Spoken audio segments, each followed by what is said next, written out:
نحمده ونصلي على رسوله الكريم اما بعد اعوذ باللہ من الشیطان الرجیم بسم اللہ الرحمن الرحیم اليوم اکملت لکم دینکم واتممت علیکم نعمتی ورضیت لکم الاسلام دینا صدق اللہ العظیم قال النبی صلی اللہ علیہ وسلم انا خاتم النبیین لا نبی بعدی او کما قال علیہ الصلاۃ والسلام۔ حسن والا ہے نہ چہرہ ہے وجاہت والا، حسن والا ہے نہ چہرہ ہے وجاہت والا، قادیانی کا سراپا ہے کراہت والا۔ ہم تو بکرے بھی نہیں لیتے کبھی عیب زدہ، ہم تو بکرے بھی نہیں لیتے کبھی عیب زدہ، تو پھر بھی کانا ہے کانا بھی لعنت والا۔ میرے واجب الاحترام اساتذہ کرام اور میرے ہم مکتب ساتھیوں، آج میری تقریر کا موضوع عقیدہ ختم نبوت کے عنوان سے معنون ہے۔ سامعین محترم، ماہ ستمبر کا پہلا ہفتہ پاکستان کے مسلمانوں کے لیے ایک خاص اہمیت رکھتا ہے۔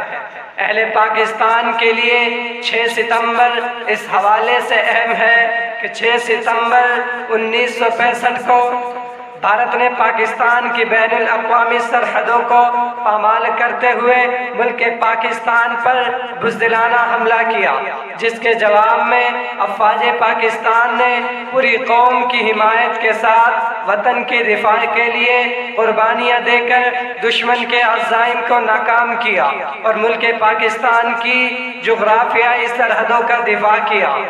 7 ستمبر کی تاریخ اس حوالے سے اہم ہے کہ 7 ستمبر کو پاکستان کی پارلیمنٹ نے متفقہ طور پر مرزا قادیانی اور اس کے پیروکاروں کے خلاف ایک اہم فیصلہ دیا۔ مرزا قادیانی نے اسلام کے اہم ترین اور بنیادی عقیدہ ختم نبوت پر حملہ کیا، جو دین کی اساس اور بنیاد ہے۔ اس کے جواب میں پارلیمنٹ نے متفقہ طور پر مرزا قادیانی اور اس کے پیروکاروں کو غیر مسلم اور دائرہ اسلام سے خارج قرار دے کر ملک پاکستان کی نظریاتی سرحدوں کا دفاع کیا۔ سامعین محترم، عقیدہ ختم نبوت اسلام کی بنیاد ہے۔ اسلام کی تمام تر عمارت اسی پر قائم ہے۔ اگر اس عقیدے کو درمیان سے نکالتے ہیں تو دین اسلام کی تمام تر حیثیت زیر ہو کر رہ جاتی ہے، کیونکہ جب دنیا میں اللہ تعالیٰ کی طرف سے کوئی نبی آتا ہے تو اس کو ایک کتاب اور ایک شریعت دی جاتی ہے۔ جب اس کے دنیا کے چلے جانے کے بعد جب کوئی دوسرا نیا نبی آتا ہے تو اس کو اللہ تعالیٰ کی طرف سے اختیار ہوتا ہے کہ وہ سابقہ شریعت میں رد و بدل کر دے یا اس کو اکثر منسوب کر کے نئی شریعت پیش کرے۔ جبکہ جناب رسول صلی اللہ علیہ وسلم آخری نبی ہیں، خاتم النبیین ہیں۔ آپ صلی اللہ علیہ وسلم قیامت تک کے لیے نبی ہیں، آپ کا دین بھی قیامت تک کے لیے ہے، آپ کی شریعت بھی قیامت تک کے لیے ہے۔ اب کسی اور کو نبی ماننا، آپ صلی اللہ علیہ وسلم کے بعد کسی اور کو نبی ماننا، اس کا مطلب یہ ہوگا کہ اس کو یہ اختیار تسلیم کیا جا رہا ہے کہ وہ جناب رسول صلی اللہ علیہ وسلم کی شریعت کو منسوخ کر دے یا اس میں رد و بدل کر دے۔ اس طریقے سے، اس لحاظ سے اسلام کی تمام تر حیثیت زیر ہو کر رہ جائے گی، جو بڑا خطرناک معاملہ ہے۔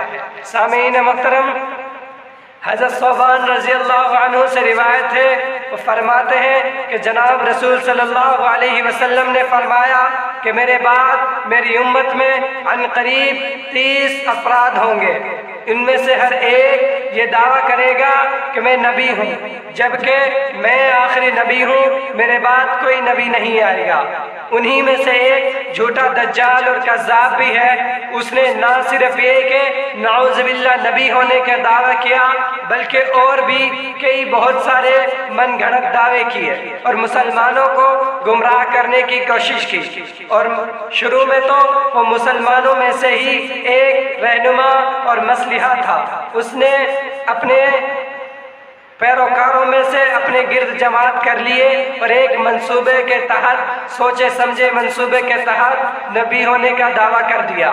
آخر میں مرزا قادیانی کو یہ پیغام دینا چاہتا ہوں کہ ختم نبوت پہ فدا جان کریں گے، ختم نبوت پہ فدا جان کریں گے، اس راہ میں ہر چیز کو قربان کریں گے۔